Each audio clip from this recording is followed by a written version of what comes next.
ශ්‍රද්ධාවන්ත පින්වතුනි සියලු දෙනාම සූදානම් වෙන්නේ තථාගත සම්මා සම්බුදුරජාණන් වහන්සේ විසින් ලෝසතට කරුණාවෙන් දෙසූ ශ්‍රී සද්ධර්මයෙන් දහම් කරුණු කීපයක් හෝ මේ සීමිත වෙලාවේ තමන් ශ්‍රවණය කරන්නටත් ධර්ම දානයක් ලෙසින් මේ දේශනාව බෞද්ධ ආරූප වාහිනිය ඔස්සේ ලොව පුරාම විසුරුවා හැරීමටත් අද මේ දේශනාව සුවිශාල පිරිසකට මහත් වූ අනුග්‍රහයක් ලෙස පින්වත්නි ශ්‍රවණය කරන්නට අවකාශ ලැබෙන අයුරින් රූපවාහිනිය ඔස්සේ විසුරුවා හැරීමේ පින්වන්ත දායකත්වය ධර්මින් කටයුතු කරන්නේ අංක 24 නිල්දිය උයන පලාපත්වල මාතලේ යන ලිපිනයෙහි පදිංචි පින්වත් W සුමනා දිනිපිටිය මහත්මිය ඇතුළු පින්වන්ත දූදරු පිරිස මේ හැම දිනාම සසර කරන ලද බොහෝ කුසල බලයකින් උතුම් බුද්ධ වචනය මේ ධර්ම ලාභේ ලබන අතර බොහෝ දිනාට අනුග්‍රහ පිණිස ධර්ම දානය කරලා පින්වත්නි ඒ අප්‍රමාණ කුසලයක් අත්පත් කරගන්න වෙලාව. එනිසා අපි සියලු පින් අනුමෝදනාවන් අපි දේශනාව අවසානයේදී සිහිපත් කරමු. දේශනාව ආරම්භ කරමු. ඔබ සියලු දෙනාටමත් ලෝකේ කොතනක හරි ඉඳලා ශ්‍රද්ධාවෙන් මේ බුද්ධ වචනේ අහන යමෙක් වෙත්නම් ඒ හැම දිනාටමත් මේ ධර්මය සුවසේම අවබෝධ වේවා කියන උතුම් ප්‍රාර්ථනාවෙන් කවුරුත් දැන් බණ අහමු. පින්වතුනි මාතෘකා කලේ සූත්‍ර දේශනාවක්. මේ සූත්‍ර දේශනාව සඳහන් වෙන්නේ සූත්‍ර පිටකයේ සංයුත්ත නිකායේ. සංයුත්ත නිකායේ කෝසල සංයුත්තය කියලා පින්නතුනේ සංයුත්තයක් තියෙනවා. සංයුත්තය කියන්නේ එකතුව කියන එක. කෝසල සංයුත්තය කියන්නේ කොසල් මහ රජුරෝ මුල් කරගෙන දේශනා කළ දේශනා එකතුව. කෝසල සංයුත්තය. ඒ කෝසල සංයුත්තයේ සූත්‍ර දේශනාවක් තියෙනවා පින්නතුනේ. සූත්‍රයේ නම පංච රාජ සූත්‍රය. සූත්‍ර පිටකයේ සංයුත්ත නිකායේ කෝසල සංයුත්තයේ සූත්‍රයේ නම මොකද්ද? පංච රාජ කියන සූත්‍ර දේශනාව. පින්වත්නි එක සමයක බුදුරජාණන් වහන්සේ වැඩ සිටි සවැත් නුවර ජේතවනාරාමේ. පින්වත්නි ඒ කාලේ පසේ නදි කොසල් මහරජුරුව ඇතුළු පසේ නදි කොසල් මහරජුරුව කියලා කියන්නේ කෝසල ජනපදයේ මහරජතුමා. පින්වත්නි තාම බල පරාක්‍රමයක් තිබිච්ච රජ කෙනෙක් කොසල් මහරජුරුව. කොසල් මහරජුරුව මුල් කරගත්තු හරි අසිරිමත් කාරණා රාශියක්, හරි ලස්සන කාරණා, වටින කාරණා රාශියක් දේශනාවේ නොඑක් තැන්වල තියෙනවා. ප්‍රධාන වශයෙන් මේ කෝසල සංයුත්තේ දේශනා රාශියක් තියෙනවා. කොසල් රජුරුව හරි ශ්‍රද්ධාවන්ත රජ කෙනෙක්. බුදුහාමුදුරන්ට හරි සමීපයි. බුදුහාමුදුරන්ට හරි ලෙන්ගතුයි. ඉතින් මේ බුදුරජාණන් වහන්සේ එක්ක යම් පෑහෙන ගතියකුත් තිබුණා කාරණා කීපයක් නිසා. ඒ කියන්නේ රජුරුවන්ගේ පැත්තෙන් බලපුවාම රජුරුවන්ගේ පැත්තෙන්. දැන් මේ කොසල් රජුරුව බුදුරජාණන් වහන්සේට මොනතරම් ආදර ගෞරවයයිද කිව්වොත් බුදුරජාණන් වහන්සේ හමු වෙන්න දවසක් ඇවිල්ලා පින්වත්නි අනෙක් හාමුදුරුවන්ගෙන් අහනවා මේ ස්වාමීනි මට තථාගතයන් වහන්සේ භාග්‍යතුන් වහන්සේ හමු වෙන්න ඕන උන්වහන්සේ කොහෙද වැඩ ඉන්නේ කියලා ඇහුවා. අන්න අර විහාරේ ඉන්නේ කිව්වා. හැබැයි ওই විහාරයට යනකොට මහරජ යන විදිහක් තියෙනවායි කිව්වා. මේ කාරණා ටික තියෙනවා මජ්ක්‍ධිම නිකායේ තියෙනවා ධම්මචේතිය කියලා සූත්‍රය. මේ සූත්‍රේ තියෙනවා. කොසල් රජුරවන්ට කියනවා හාමුදුරුවෝ දැන් මේ කියන්නේ කාටද මහරජුරවන්ට. මොකද්ද කියලා දෙන්නේ? බුදුහාමුදුරුවෝ ඉන්න විහාරයට යන විදිහ. කියනවා මහරජ නිහඬව යන්න කිව්වා. ඔය තරප්පු පේලිය බොහොම නිහඬව ගොඩ වෙලා විහාරයේ දොර ළඟට ගිහිල්ලා උගුර පාදලා නිය පිටින් දොරට 3 වාරයක් තට්ටු කරන්ඩ එතකොට තථාගතයන් වහන්සේ දොර ආරී කිව්වා. දැන් ඔන්න හොඳ කාරණයක් පින්වත්නි අපිට හිතන්න එකක් තමයි පින්වත්නි විහාරයට එනකොට පන්සලට එනකොට මහරජා වුණත් එන ක්‍රමයක් තියෙනවා කියන එක. නේ එයාට එක විදිහක් මෙයාට එක විදිහක් ගමේ අහිංසකයාට එක විදිහක් සල්ලිකාරයාට එක විදිහක් එහෙම එකක් බුද්ධ ශාසනයට ඕනේ නැහැ. එහෙම එකක් පන්සල් වලදී ඕනේ නැහැ. පන්සලකට එනකොට කවුරු වුණත් පින්නතුනේ එන්න ඕන තමන්ගේ තියෙන පෞද්ගලික තනතුරු මට්ටම් ඒවා පන්සල් සීමාවෙන් එළිය තියලා එන්න ඕන. ඒවා පන්සලට වැඩක් නැහැනේ. පන්සලට උවමනා කරන්නේ තුනුරුවන ඉස්සරහ ගෞරවයෙන් බිම වුණත් වාඩි වෙන්න පුළුවන් උපාසකය සහ උපාසිකාව. ඒක හරි වැදගත් දෙයක් පින්වත්නි. ඒ කියන්නේ තුනුරුවන වැඩ ඉන්න තැනට ගියාට පස්සේ මම කවුද කියන එක එතෙන්දී මම කවුද කියන එක තම තමන් හොඳට තේරුම් ගන්න ඕන. අනික් කාරණේ තමයි එදා මහරජුරවන්ට උනත් පන්සලට එන හැටි කියන්න අර හාමුදුරන්ට පෞරුෂයක් තිබ්බා වගේම පින්වත්නි මේ ශාසනය ඇතුලේ අපිට එහෙම එකක් තියෙන්න ඕන. නේ? ඒකට ලොකු ඍජු භාවයක් යම් කිසි පින්වත්නි එක්තරා පිළිවෙතක් අපිට ඒකට තියෙන්න ඕන. ඒක හරි ලස්සන දෙයක්. ඉතින් කොසල් රජුරෝ ඒ කිව්ව විදිහටම කීකරු වෙලා ගියා. දැන් මේ රටේ මහරජා ආවිල්ලා තියෙන්නේ බුදුරජාණන් වහන්සේ හමු වෙන්න. බුදුරජාණන් වහන්සේ දොර විවර කළාට පස්සේ කොසල් මහරජුරෝ බුදුහාමුදුරුවන්ගේ සිරිපා අතෙන් පිරිමැද මැද මුවින් සිරිපා ඉඹ කියනවා ස්වාමීනි මං පසේ නදි කොසල් කිය බුදුහාමුදුරන්ට කියනවා. ඔන්න රජුරුවන්ගේ හරි ලස්සන ගුණයක්.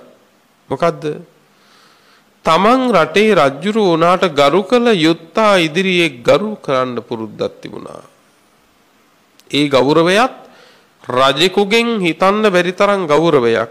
සිරිපතුල් ඉඹ අතින් පිරිමැද කියනවා මම පසේ නදි කොසල්. හැබැයි කිව්වේ නෑ මම පසේ නදි කොසල් රජතුමා කියලා කිව්වේ නෑ. මොකද ඒ රජකම මෙතෙන්දි වැඩක් නෑ. මෙතෙන්දි වැඩක් නෑ. ඔන්න බලන්න තව වටේ දෙයක් පින්නත් ජීවිතේ සමහරු ඉන්නවා තමන් ගැනම තමන් තුමා කියාගන්න. එහෙම හම්බෙලා ඇතිනේ. තමන්ම තුමා කියන වචනෙන් හඳුන්වා ගන්නවා තමන්ම. ඔන්න හිස් කෙනෙක්ගේ හැටි. එදා පසේ නදි කොසල් රජුරු කිව්ව ස්වාමීනි මං පසේ නදි කොසල්. ඉතින් මෙන්න මේ වගේ වැන්දට පස්සේ බුදුහාමුදුරුවෝ අහනවා මහරජ මේ තථාගත ශරීරයට මේ තරම් ගෞරව කරන්න මොනවා දැනගෙනද එහෙම උච්චර ගෞරවයක් කරන්න කියලා හුවා රජෙක් වෙලත්. එතන ඉඳලා කාරණා රාශියක් කියාගෙන යනවා. අන්තිමටම කියනවා හරි ලස්සන එකක්. කාරණා හුඟා කියලා අන්තිමට කියනවා ස්වාමීනි ඔය ඔක්කොම වගේ තව කාරණයක් තියෙනවා කිව්වා. මොකද්ද? ඔබ වහන්සේත් ශාස්ත්‍රීයෙක් කිව්වා.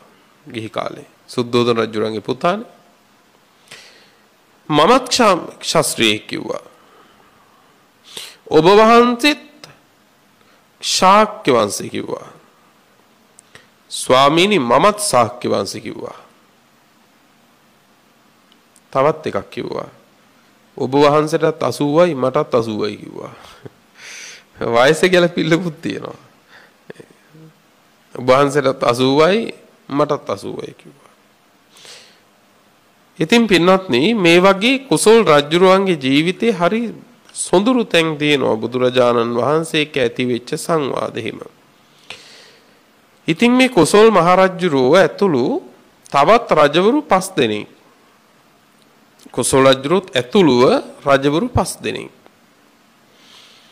දවසක් පින්වත්නි එකතු වෙලා ඉතින් කතා කරනවා නොඑක් දේවල්. ඉතින් රජවරුන්ට කතා කරන්න තියෙන්නේ බොහෝ කොට පින්වත්නි නෙක්ඛම්මේ ගැන නෙවෙයිනේ. රජවරුන්ට කතා කරන්න තියෙන්නේ රාජ්‍ය සැපේ ගැන, රාජ්‍ය බලය ගැන නේ. ඒ කියන්නේ කාමයක් ගැන තමයි රජ කෙනෙකුට බොහෝ සෙයින් කතා කරන්න මාතෘකා තියෙන්නේ.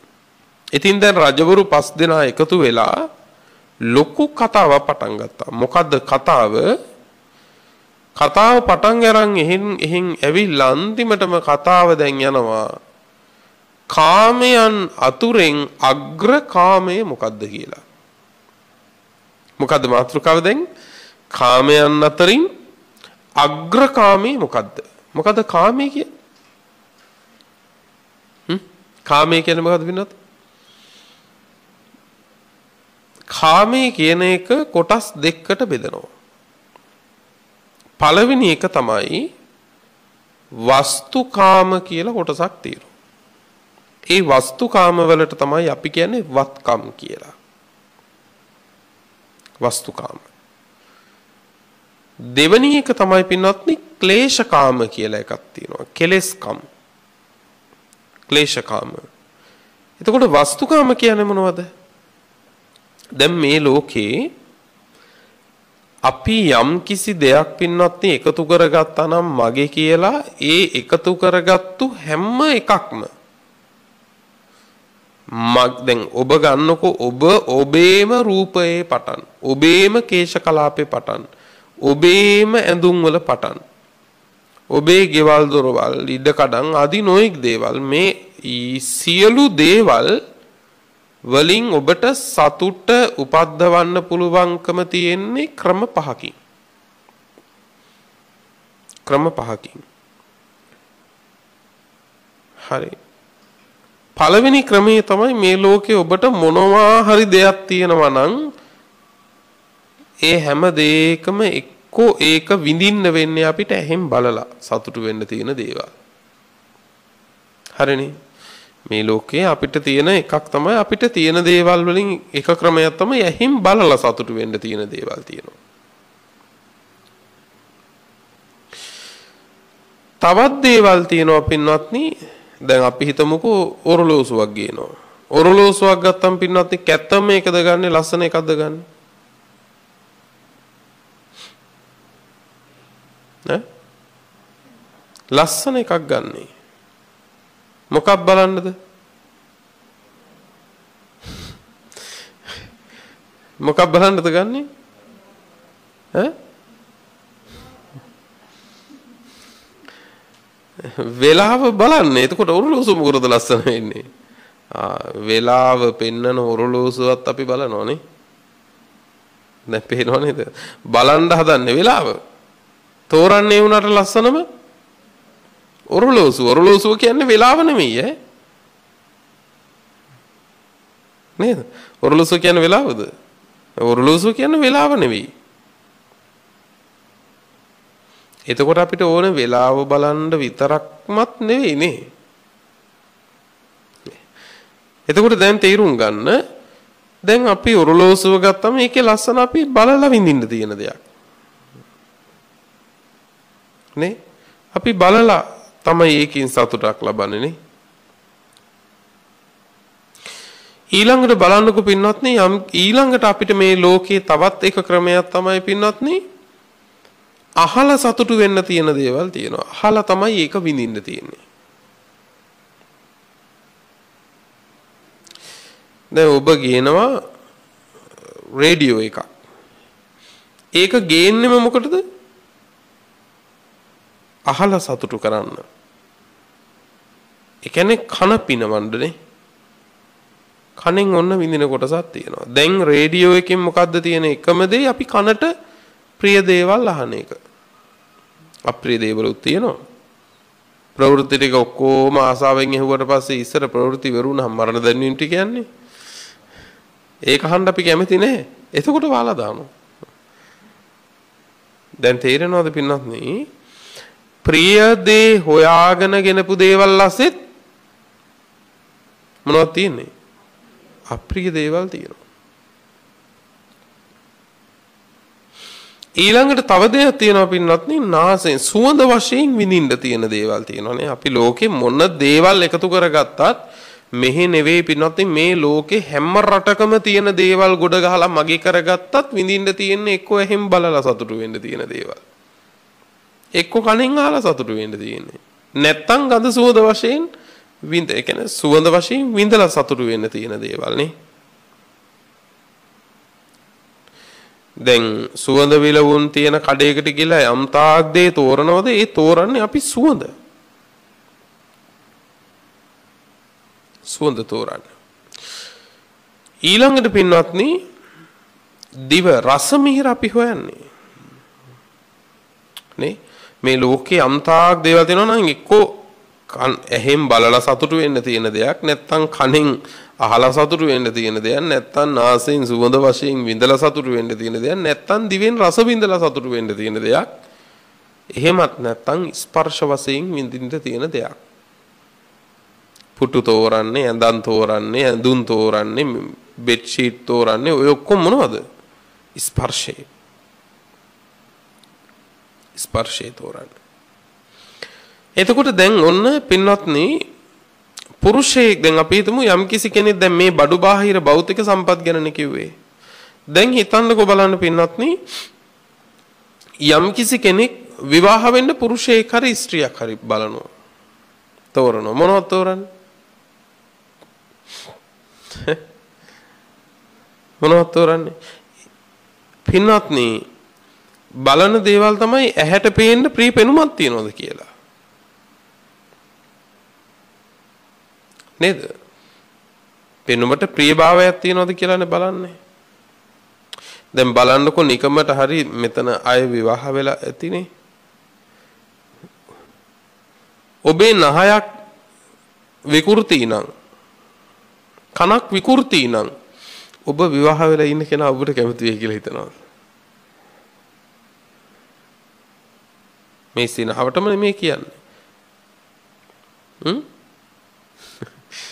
කියන්නකෝ මම දැන් ඔබ විවාහ වෙලා ඉන්න කෙනා ඔබේ එහෙම විකෘතියක් තිබුණා නම් ඔබට කැමති වෙයිද? නෑ පින්වත්නි. එනම් කැමති වෙන්නේ නෑ. හරි. දැන් ඒ විකෘති නැතුව පිළිවෙලකට හැදුවේ අම්මයි තාත්තයි. හැබැයි බොහෝ තැන්වලදී ඒවා විකෘති නැති නිසා කැමති වෙච්ච කෙනා ලොකු වුණාම ඒවා විකෘති නැතුව ලස්සනට හදපු අය අපිට අමතක වෙලා යනවා. ඒක නොවිය යුත්තක්. ඒක අපරාධයක්. ඒක මහා සාපරාධී දෙයක් පින්වත්නි.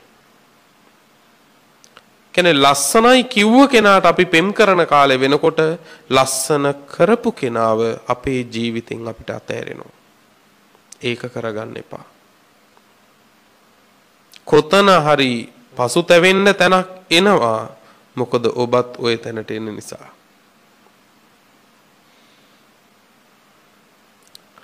මේ කියන එක තේරෙන්නේ නැතිනේ.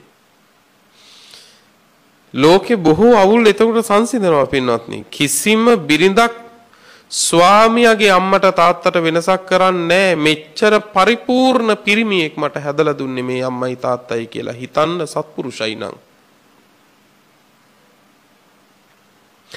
කිසිම පුරුෂයෙක් තමන්ගේ බිරිඳගේ දෙමව්පියන්ට වෙනස්කම් කරන්නේ නැහැ පින්වත්නි. මෙච්චර රූමත් බිරිඳක් මේ විදිහට සකසලා දුන්නේ ඇයගේ අම්මයි තාත්තයි කියලා හිතන්න ඔහු සත්පුරුෂයි නම්. මේ දෙක තෝරගන්න බැරිකම නේද පින්වත්නි මේ ගැටලුවට මුල. එතකොට අපි පින්වත්නි කම්පා වෙන්න ඕන නැද්ද? යම් පිරිපුන් දෙයක් දුන්නට පස්සේ පිරිපුන් දෙයින් ප්‍රයෝජන ගන්න අපි ඒක හදපු කෙනාට පයින් ගහනවා නම්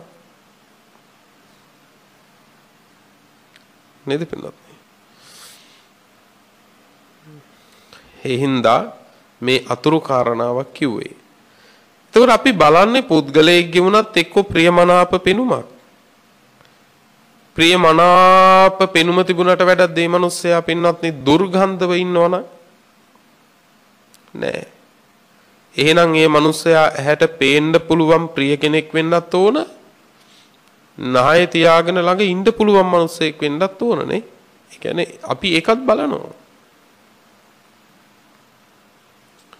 මේ ආදී වශයෙන් දැන් යම්කිසි ආහාරයක් ගත්තොත් ඒකේ අපි පාට බලනවා. ඒ කියන්නේ ඒ ආහාරයේ ඇසින් විඳින කොටසක් තියෙනවා.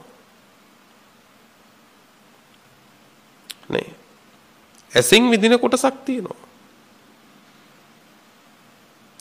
ඊළඟට පින්නත් නාසයෙන් විඳින කොටසක් නැද්ද? ආහාරයේ නාසයෙන් විඳින කොටසක් තියෙනවා. ඊළඟට දිවෙනුත් විඳිනවන්නේ තියෙන රස වශයෙන්. ඊළඟට පින්වත්නි කනින් විඳින කොටසක් නැද්ද ආහාරයේ? නැද්ද? තියෙනවා. කොහොමද? දැන් නිකම්ම හිතන්නකො පපඩම් වගේ දෙයක් පින්වත්නි පෙඟිලා හුලං වෙදලා තිබුණාට පස්සේ ප්‍රියද? නෑ. ඊළඟට ස්පර්ශ වශයෙන් බලනවා යම් යම් ආහාරයන්ගේ මෘදු ගති නේද? මේ දේවල් බලන්නකො එතකොට එකම කාරණේත් අපි විඳින්නේ ওই ඉන්ද්‍රිය පහෙන් තමයි. ඔය පහට අමතරව මන කියලා තව ඉන්ද්‍රියක් තියෙනවා. ඒවයින් පින්නතුනේ නොවිඳපුවත් හිත විඳිනවා. සමහර ලාගදී විඳපුවා වමාර ආයි විඳිනවා මනසින්. අර දවල් තිස්සේ කාපුවා හරක් රැයලි වෙනකන් වමාරලා කනවා වගේ. ඉතින් ඔය ඇත්තොත් කොච්චර වමාර කනවද නේ මනස නැමැති ඉන්ද්‍රියෙන්. එහෙම ඒව නැද්ද? කොච්චර තියනවද? එතකොට මෙන්න මේ විදිහට පින්වත්නි මේ ලෝකේ අපිට විඳින්න තියෙන්නේ ඔන්න ඔය කාම වස්තු ඕනම දෙයක් විඳින්න තියෙන්නේ ඔන්න ඔය ඉන්ද්‍රිය පහෙන්. ඔය ඉන්ද්‍රිය පහෙන් යම් තාක් දේ ගන්නවා නම් ඒ කියන්නේ ඇහෙන් ගන්නේ රූප. ආහාරයේ උනත් රූපයක් තියෙනවා. ඒ රූපය කියන්නේ ඒකේ හැඩය වෙන්න පුළුවන්, ඒකේ පාට වෙන්න පුළුවන් ඒ ටික. පැහැදිලිද?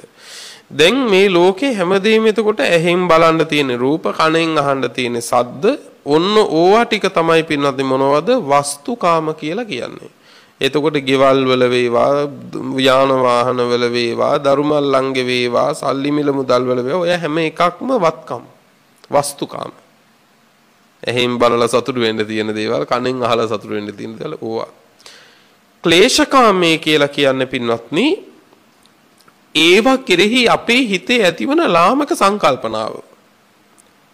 එක්ක වැලීමක් වශයෙන් ඇති වෙනවා, නැත්නම් ගැටීමක් වශයෙන් ඇති වෙනවා. තවත් විදිහකට කිව්වොත් ප්‍රිය බව හෝ ප්‍රිය සංකල්පේ හරි අප්‍රිය සංකල්පේ හරි. ඕක තමයි ක්ලේශකාමයේ කියන්නේ. දැන් කාමයේ බැහැර කරන්න කිව්වම අපි මොකද්ද කරන්නේ එතකොට දැන්? මොකද්ද බැහැර කරන්න තියෙන්නේ?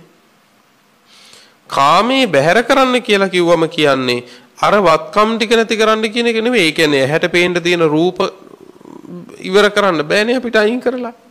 කනට ඇහෙන ශබ්ද ඔක්කොම අයින් කරලා ඉවර කරන්න පුළුවන්ද? එහෙම කරන්නත් බෑ.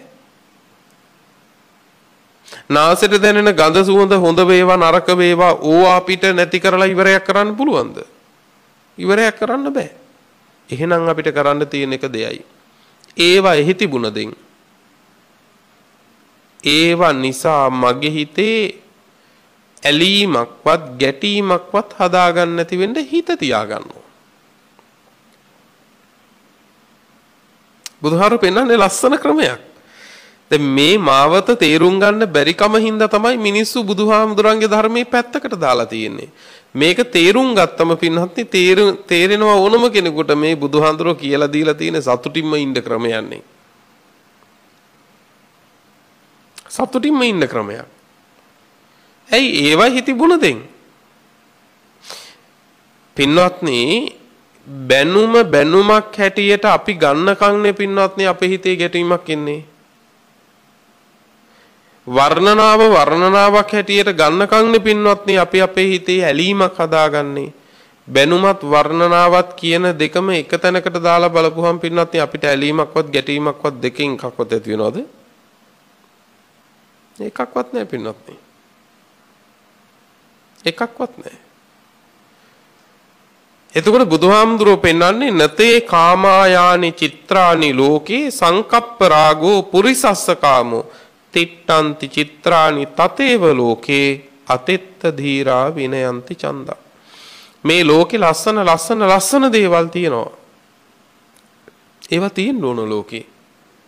පාට මල් තියෙන්න ඕන ලස්සනයි විචිත්‍රයි. ලස්සන කුරුල්ලෝ ඉන්න ඕන විචිත්‍රයි විවිධයි. එක ලෝකෙ නිමෙවුම. අපිට සංසාරේ ඇවිදින්න වෙලා තින්නේ ඒ ලස්සන මල් තියෙන හින්දා නෙමෙයි. අපිට සංසාරේ ඇවිදින්න වෙලා තියෙන්නේ ලස්සන කුරුල්ලෝ ඉන්න හින්දා නෙමෙයි. අපිට සංසාරේ ඇවිදින්න වෙලා තියෙන්නේ ලස්සන එක විදිහේ සුවඳ තියෙන හින්දා නෙමෙයි ලෝකේ.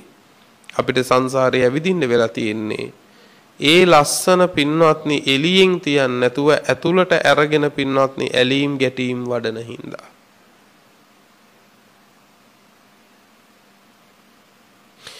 අපිට දැනෙනවා සුවඳයි. සුවඳක් විඳින්න අතාරින්න. එක විඳලා අතාරින්න. එච්චරයි. දුර්ගන්ධයක් ඒක විඳින්න බැරි නම් ගැටීමක් ඇති කරගන්න එපා. එක්ක නහය වහගෙන ඉතින් පිටතට යන්න. මේ කියන්නේ හිත වෙනස් කරගන්න එපා කියලා. පැහැදිලිද? හිත වෙනස් කරගන්න එපා කොතනකවත්. ප්‍රිය අරමුණේවත් අප්‍රිය අරමුණේවත් හිත වෙනස් කරගන්න එපා. නින්දාවෙවත් ප්‍රශංසාවෙවත් හිත වෙනස් කරගන්න එපා. ඒව හේවුණාද? කෙනෙකුගේ හිතට ආව නින්දා කරන්න එයාගේ කටින් එයාගේ හිතට ආපුවා එයා කියලා දැම්මා. ඒකනේ වෙන්නේ. කෙනෙක්ගේ හිතට ආව ප්‍රශංසා කරන්න එයාගේ හිතට ආපු වචන ටික එයාගේ කටින් එයා කියලා දැම්මා. ඉතින් එයාගේ කටින් කියපුවානේ. එයාගේ හිතෙන් හිතලා එයාගේ කටින් කියපුවා. නින්දාවත් එයාගේ හිතෙන් හිතලා එයාගේ කටින් කියපුවා. හිත වෙනස් කරගන්න එපා.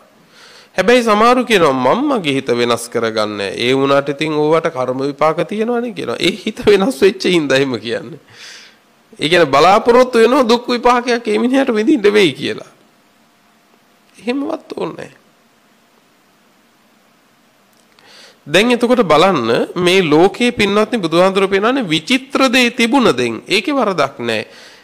තිට්ඨන්ති චිත්‍රානි තතේව ලෝකේ අතෙත්ත ධීරා විනයන්ති චන්දං. ඒවා එහෙම්ම තියෙද්දී හිතේ ඇතිවන්නා වූ ලාමක හැඟීම තමයි බුදුහාඳුරු දුරු කරන්න කියලා කියන්නේ. දුරු කරන්න කියලා කියන්නේ.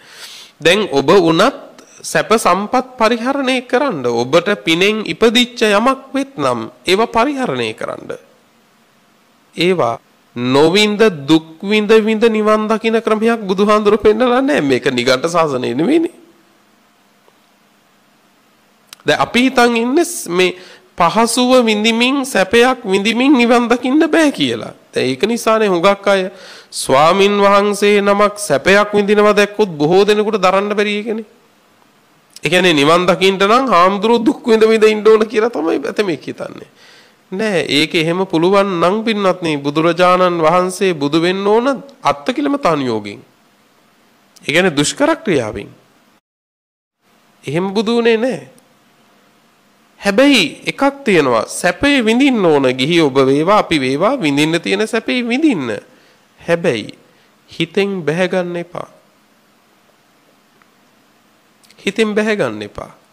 ඒ සැපේ අනියත බව තේරුම් ගන්න. ඒ සැපය හෙට නැති වෙන්න පුළුවන්. එදාට ඒව නැති තැනදිත් සමසිතකින් ඉඳ හිත පුරුදු කරන්න. එපමණයි.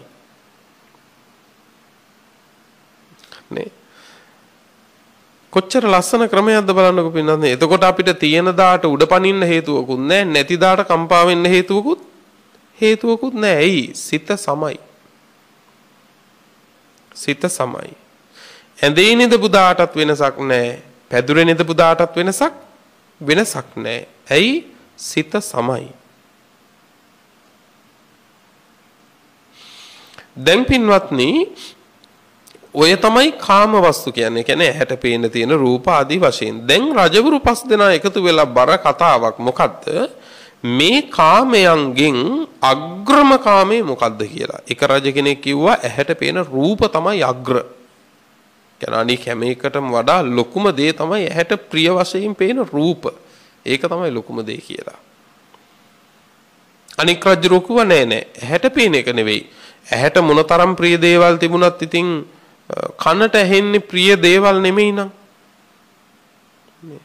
ඒ නිසා මේ ප්‍රිය දේවල් කනට ඇහෙන්න තියෙන්න ඕන. කනට ඇහෙන එක තමයි අග්‍ර වෙන්නේ. ඉතින් තව කියන්න ඇති ඇහැට නම් ඉතින් අප්‍රිය දේ අපේ වුණොත් ඇස් දෙක පියා ගන්න හරි බැරියේ.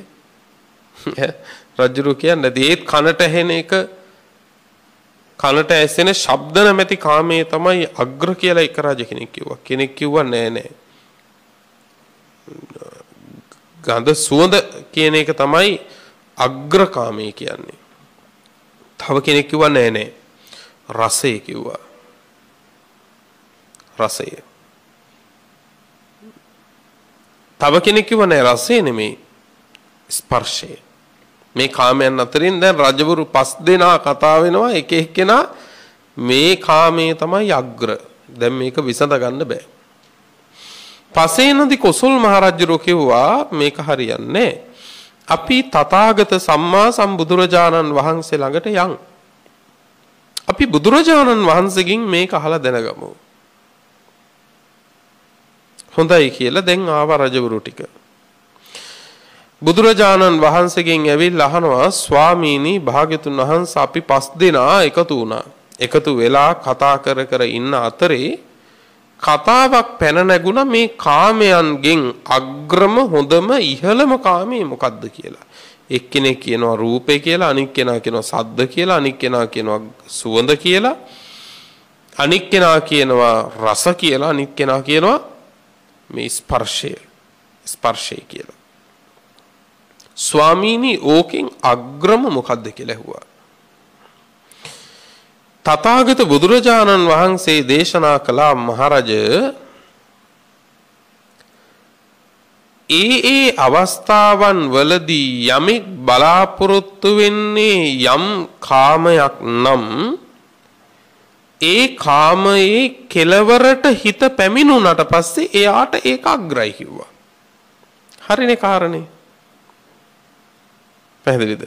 යමෙක් යමක් නම් බලාපොරොත්තු වෙන්නේ ඒ බලාපොරොත්තු වෙන දේ කෙලවරට සංකල්ප වශයෙන් හිතපත් වුණාම කෙලවරක් තියෙන එක නෙමෙයි මේ කියන්නේ. නමුත් හිත සෑහීමකටපත් වෙන තැනකට ආපුවම ඒපත් වෙන තැන අග්‍රයි කිව්වා. එකම කාම වස්තුව කෙනෙකුට ප්‍රිය වෙනවා, තව කෙනෙකුට අප්‍රිය වෙනවා කිව්වා. කෙනෙකුට ප්‍රිය වෙනවා, කෙනෙකුට අප්‍රිය වෙනවා. ලෝකේ බලන්න එකම දේ පින්වත්නි ඇහැට පේන හැමෝම ඒ පෙනෙන එකම දෙයකට හැමෝම කැමතිද? හැමෝම කැමති නැහැ. සමහර කෙනෙක්ගේ හිතට ඒක ගැලපෙන්නේ නැහැ. ඉතින් එයා ඒකෙන් සතුටු වෙන්නේ නැහැ. එයාට ඒක අග්‍ර වෙන්නේ නැහැ. දැන් අපි හිතමු කෙනෙක් පින්වත්නි තාම ප්‍රියයි පින්වත්නි නිවසක ආලේප කරන්න සුදු පාට. දැන් තවත් කෙනෙක් කැමති මේ නිවසේ ආලේප කරන්න පින්වත්නි ලා නිල් පාට. දැන් අර පුද්ගලයාට සුදු පැහැය පින්වත්නි ඒ වෙලාවේ අග්‍රදේ බවට පත් වෙනවා. ඇයි? එයාගේ සිතේ සංඥාවක් තියෙනවා. එයාගේ සිතේ සංකල්පයක් තියෙනවා සුදු පාට හොඳයි කියලා. හැබැයි ඒ සුදු පාට එයාගේ හිතට ඇති කියලා සතුටු වුණාට ලා නිල් පාට ගෑවොත් හොඳයි කියලා තාම බලාපොරොත්තු වෙමින් ඉන්න කෙනාට මේක අග්‍ර අවස්ථාවක්ද අග්‍ර දෙයක්ද? එයාට ඒක සතුටුදායක නැහැ. ඒ කියන්නේ අද රැයට බත් කෑවොත් හොඳයි නේද කියලා ඔබේ ගෙදර කෙනෙක් කියනකොට පාන් කෑවනම් හොඳයි කියලා කෙනෙක්ගේ හිතේ තියෙන්න පුළුවන්. කරන්න දෙයක් නැතුවට ඉතින් බත් කනවා. නමුත් හෙට හරි කනවා පාන් කියලා හිතේ තියෙනවා. ඇයි? එයා ඒකෙන් සතුටුනේ? එයා ඒකෙන් එයාට අග්‍ර සැපයක් ලැබුණේ නැහැ. ඇයි? හිත හොයපු දේ නැහැ. හිත හොයපු ප්‍රමාණයට තිබ්බේ නැත්නම් ඒත් වැඩක් නැහැ. මේ ලෝකේ මිනිස්සු එහෙමයි. ඌනෝ ලෝකෝ අතිත්තෝ තණ්හා දාසෝ. ලෝකය හැමදාම මදි කිව්ව ගමන් ඔය උද්ඝෝෂණ කරන්නේ. ඇති කියලාද මදි කියලාද? හැම උද්ඝෝෂණයක්ම ඇති කියලාද මදි කියලාද? මදි කියලා. මෙච්චර මේ ජීවිත කාලෙට අපි දැකලා තියෙනවද ඇති කියලා උද්ඝෝෂණයක්? නෑ පින්නත්. ලෝකෙට ඇතිවීමක් නෑ. ඌනෝ ලෝකෝ කිව්වේ ඒකයි. හැමදාම මදි. දැන් අපි කියනවා අනේ මට රුපියල් 40000ක් මාසෙට වැටුප ලැබෙන රස්සාවක් හම්බුනොත් ඇති. දැන් ඔන්න ලැබෙනවා. දැන් ඉල්ලීම් ඉවරද? නෑ. අවුරුද්දක් යනවා, දෙකක් යනවා. දැන් අපි කියනවා මොකද? මේක මදි වගේ. තව 5000ක් වැඩි වුණොත් ඇති. අපි ඇති කියලා තමයි හඳුනගන්නේ. හැබැයි එදාට සතුටු වෙනවා. ආයෙ සතුටු වෙලා මොහොතක් යනකොට අපිට ඒක අතෑරිලා යනවද නැද්ද හිතෙන්? ඒක අතෑරිලා යනවා. දැන් බුදුහාමුදුරුවෝ එකයි කිව්වේ යමෙක් යමක් බලාපොරොත්තු වෙනවද ඒ බලාපොරොත්තු වෙන දෙයි කෙලවරක් හිතෙන් සකසගත්තට පස්සේ එතකොට ඒක එයාට අග්‍ර වෙනවා. හැබැයි ඒ ප්‍රමාණය අනිකට අග්‍ර වෙන්නේ නැහැ. ඒ නිසා මේ ලෝකේ කවදාකවත් පින්වත්නි ඉගෙන ගන්න අනුන් මැත්තේ තමන්ගේ අදහස් පටවන්න යන්න එපා හැම වෙලාවෙම. මොකද ඒ අයගේ ප්‍රිය භාවයන් අප්‍රිය භාවයන් අපිට සමානම නැහැ. දැන් අපි සමහර ලාගදී ඕක තේරුම් ගන්න නැති වුනහම ආයේ නැති තැනකින් කෙලස් හදා ගන්නවා ආයේ. දැන් බලන්නකෝ වෙනත් දෙපලක් විවාහ වුණොත් එහෙම සමහර අය කියනවනේ යාට ඒ තරම් ගැළපෙන්නේ නැහැ නේද අරයා. එහෙම කියන්නේ කවුද කියන්නේ? කියන්නේ වෙනමම කෙනෙක්. එතකොට දැන් එයාට ගැළපෙන කෙනාද අරයා විවාහ වෙන්න ඕන? නෑ, එයා විවාහ වුණේ එයාට ගැළපෙන කෙනා එක්ක. එයාගේ සතුටු වීමේ ප්‍රමාණය. අපි හැමෝම හිතනවා මම කැමති දෙයට අනික් කෙනාද කැමති වෙන්න ඕන. මම හිතන විදිහ යම්සේද ඒ විදිහටම අනික් අය කැමති වෙන්න ඕන, අනුගත වෙන්න ඕන කියලා. බොහෝ ගැටුම් සමාජයේ තියෙන ඕක නිසා. එතකොට බුදුහාමුදුරුවෝ වදාලා මහරජ එක කාම වස්තුවකට එක්කෙනෙක් කැමති වෙනකොට ඒ කාම වස්තුවටම මේ ලෝකේ තව කෙනෙක් කැමති වෙන්නේ නැහැ. කෙනෙකුට ඊටාම ප්‍රිය දේ දැන් එකම සුවඳ හැමෝටම ප්‍රියයි නම් අපිට මෙච්චර සුවඳ විලවුන් තෝරන්න වෙන්නේ නැහැ නේ. අපිට කියන්නේ ඔය ඇත්තන්ට. ඔච්චර තෝරන්න වෙන්නේ නැහැ නේ. ඇයි එකම සුවඳක් නම් තියෙන්නේ? ඇයි ඔය තරම් සුවඳ වර්ග? සුවඳ විලවුන් සාප්පුවක පින්නතුනේ යම් තාක් සුවඳ ඇද්ද ඊටත් වඩා මිනිස්සුන්ගේ රුචි අරුචිකම් ඊටත් වඩා වැඩිද නැද්ද? ඊටත් වඩා වැඩි. ඒක නිසා හරියන එකක් නැහැ කියලා කඩේ දාලා වෙන කඩේකට යන්නේ ඒකනේ. ඒ කඩෙත් නැහැ අපි කැමැත්තට උමනා දේවල්. ඊතරම්ම අපි කැමති දේවල් අකමැති දේවල් වෙනස්. ඒ තරම්ම වෙනස්. දැන් එතකොට තව දෙයක් හිතන්නකෝ බලන්න. ඔබ පින්වත්නි එහෙම සුවඳ විලවුන් වර්ගයක් අරගෙන ඔබට සුවඳ දැනෙන්නට නොව ලෝකෙට සුවඳ දැනෙන්න පින්වත්නි ආලේප කරගෙන යනකොට ඔබට සුවඳයි කියලා ඔබ ගල්වගත්තු දේ සමාජයේ තව කී දෙනෙකුට නම් ඉවසන්න බැරි දුඟදක් වෙනව ඇද්දනේ. ඒ නිසා ඔබ ගානේව ගා ගන්න ඔබට විතර සුවඳ දැනෙන්න. මොකද අනිකට ඒක අතට ගත්තු දේ කන්න බැරි වෙන තරමේ දුර්ගන්ධයක් වෙන්න පුළුවන්. හොඳට තිබ්බ ඔළුව වේදනා දෙන්න තරම් දෙයක් වෙන්න පුළුවන්. හැම තැනකදීම හිතන්න ඔබේ රුචි බව නෙවෙයි ලෝකේ හැමෝගෙම රුචි බව. ඔබ සතුටු වෙන ප්‍රමාණය නෙවෙයි හැමෝම සතුටු වෙන ප්‍රමාණය. වෙනස්. මේ හැම තැනකම තියෙන එක එක්කෙනාගේ ස්වභාවයන්. දැන් මේ අම්මා ගත්තම අම්මගේ රුචි භාවයන් ඇයිගේ වයසත් එක්කන් වෙනස්. ඇයිගේ කැමැති අකමැතිකම් ඒ වයසත් එක්කන් ගැලපෙනකොට ඒව එක්ක අපි හැප්පිලා වැඩක් නැහැ. තරුණෝ ඈතන්ගේ අදහස් වල කැමැති අකමැතිකම් ඊට වඩා මදක් වෙනස් වෙන්න පුළුවන්. ඒක අපි තේරුම් ගන්න ඕනනේ. ඒක අපි තේරුම් ගන්න ඕන. ඒක හොඳට තේරෙනවනේ පින්වත්නි. අපිට මේවා තේරුම් ගන්න බැරි ගැටලුවක් තියෙන්නේ. කාලෙන් කාලෙට පුද්ගලයාගෙන් පුද්ගලයාට ඒවා වෙනස් වෙනවා පින්වත්නි. එදා කාලේ තිබිච්ච ඉහළම කාම වස්තු කිව්වේවා අද වෙනකොට සාමාන්‍යම දේවල් බවට පත් වෙලා තියෙනවා. නේ එතකොට එදා කාලේ ඉඳපු වයෝවෘද්ධ ඇත්තන්ට ඒවා මහා ලොකු දේවල් හැටියට උනාට පින්නත් අද ඉන්න හැට ඒවා ලොකු කාමවස්තු නොවෙන්න පුළුවන්. හැම දෙයක්ම කාලයක් යැවීමෙන් වෙනස් වෙනවා. ඒවා තේරුම් ගත්තම ජීවත් වෙන්න හරි පහසුයි. දැන් අතීතේ පින්වත්නි කෙනෙක් ගෙදරට ආපුහාම පිඟානකට බත් බෙදලා ළඟට දෙන එක හරි ලොකු ගෞරවනීය සත්කාරයක් හැටියට තිබුණා.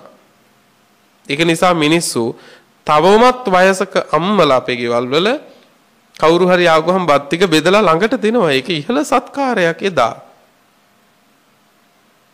දැන් අද ඔක්කොම ටික මේසෙට අරලා තියෙනවා ඕන්න බෙදාගෙන කන්න කියලා. අද ඉහළම සත්කාරය වෙන්නේ ඒක.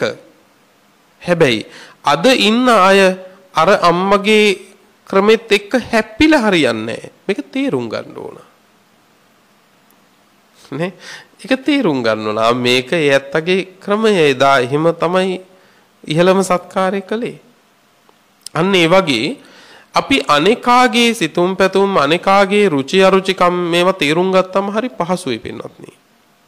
දැන් පින්වත්නි බුදුහාමුදුරුවෝ මේ ටික වදාලාට පස්සේ මෙතන හිටියා පින්වත්නි චන්දනංගලික කියලා උපාසකයෙක්. මේ උපාසකයාට පුදුම සතුටක්. මොකද උපාසකතුමා බුදුහාමුදුරුවෝ මේ දේශනා කරන එක අහගෙන රජවරු 5 දෙනෙක් අතර ඉන්න බුදුහාමුදුරුවෝ දිහා බලනවා. දැන් බුදුහාමුදුරුවෝත් පේනවා ආභරණ වලින් සැලසිලා ඉන්න රජවරු 5 දෙනෙක් දැන් උපාසකයාට පේනවා.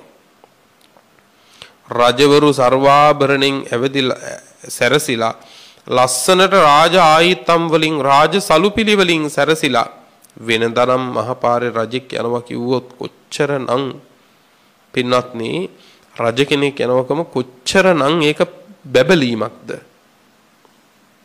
දැන් ඒ රජවරු එක්කෙනෙක් නෙවෙයි දෙන්නෙක් නෙවෙයි 5 දෙනෙක්ම ඇවිල්ලා ඉන්නවා. ඒ රජවරු 5 දෙනා ඉදිද්දිත් ඒ 5 දෙනා අතර බුදුහාමුදුරුවෝ බබලනවා. මේක දැක්කා මේ චන්ද නංගලික කියන උපාසකයා. දැකලා නිමාවක් නැති සතුටින් ප්‍රීතියෙන් නැගිටලා කිව්වා ස්වාමීනි මට යමක් වැටහෙනවා. මට යමක් හිතෙනවා. බුදුහාමුදුරුවෝ වදාලා උපාසකය වැටහුණ දේ එහෙනම් කියන්න කිව්වා. අන්නේ වෙලාවේ කියනවා පදුමං යතා කෝකනදං සුගන්ධං පාතෝ සියා පුල්ල මවීත ගන්ධං අංගී රසං පස්ස විරෝචමානං තපන්ත මාදිච්ච මිවන්තලික්කේ බලන්න කිව්වා උදෑසන පිපිච්ච පියුමක් වගේ. ඒ පියුම උදෑසන පිපිලා හිරු රශ්මියත් එක්ක බබලනවා සුවඳ නැති වෙලා නැහැ තාම. මේකේ සුවඳ පිටතට හමනවා. අන්න ඒ වගේ අංගී රස බුදුරජාණන් වහන්සේ බලන්න කිව්වා සූර්යයා වගේ තරු පරදා බබලන සූර්යයා වගේ ඉන්න. දැන් අර රජවරුන්ගේ ස්වභාව බුදුහාමුදුරුවෝ ළඟ නැති වෙලා ගිහිල්ලා. අර රජවරුන්ගේ බැබලීම බුදුහාමුදුරුවෝ ඉස්සරහ නැති වෙලා ගිහිල්ලා. බුදුහාමුදුරුවෝ බබලනවා අනික් හැමෝටම වඩා. ඉතින් මේක කිව්වට පස්සේ අර රජවරු 5 දෙනාම හරි සතුටු වෙලා තමන් ළඟ තිබිච්ච රාජසලු 5ක්ම පිදුවා අර උපාසකතුමට. ඒ උපාසකතුමා ඒ සලු 5ම තථාගත සම්මා සම්බුදුරජාණන් වහන්සේට පූජා කළා. පින්වත්නි හොඳට තේරුම් ගන්න ලෝකේ අපි ඒ ප්‍රමාණ වලින් කැමැති වෙන තරමට දැන් ඇති කියලා යම් තැනක හිතෙනවා නම් එතන තමයි අපි හොඳයි කියලා අපි හිතන්නේ. හැබැයි කවදාකවත් කාම වස්තු වල එහෙම කෙලවරක් දකින්න බෑ. සත්තු 6 දෙනෙක් 6 පැත්තට අදිනවා වගේ පින්නතුනේ මේ ඉන්ද්‍රිය වලින් අපි 6 පැත්තකට අදිනවා. එහින්දා කාම වස්තු ලෝකේ තියෙනවා. ඒ කාම වස්තු වලින් හිත පෙරලා ගන්න එපා. හිත පෙරලා ගන්න එපා. එහෙම වුණාම ජීවත් වෙන්න ගිහි ඔබටත් පහසුයි. පැවිදි මටත් හරි පහසුයි පින්වත්නි. ප්‍රිය වූ දේවල් එසේම පවතිවා කියලා හිතුවට පැතුවට මහන්සි වුණට ප්‍රිය දේවලුත් මොකද වෙන්නේ? නානා භාවෝ විනා භාවෝ වෙනස් වෙලා යනවා. එතකොට කම්පා වෙනවා. ඇයි ප්‍රිය දේවල් වෙනස් නොවේවා කියලා පැතුමක් වෙහෙසක් තිබුණා. ඒ වෙනස් වෙන බව තේරුම් ගන්න. අප්‍රිය දේවල් එනකොටත් වියරු වැටිලා උම්මත්තක වෙන්න එපා. ඇයි? ඕවත් වෙනස් වෙනවා. අප්‍රිය දේවලුත් ඕවත් වෙනස් වෙලා යනවා. හැම දෙයක්ම වෙනස් වෙනවා. හැම දෙයක්ම අනියතයි කියලා තේරුම් ගත්තම හරි ලේසි ජීවත් වෙන්න. සතුටින් ජීවත් වෙන්න පුළුවන්. ඔබ සියලු දෙනාට මේ දේශනාව උතුම් නිවන පිණිස උපකාර වේවා කියන ප්‍රාර්ථනාවෙන් දේශනාව නිමාවටපත් කරනවා.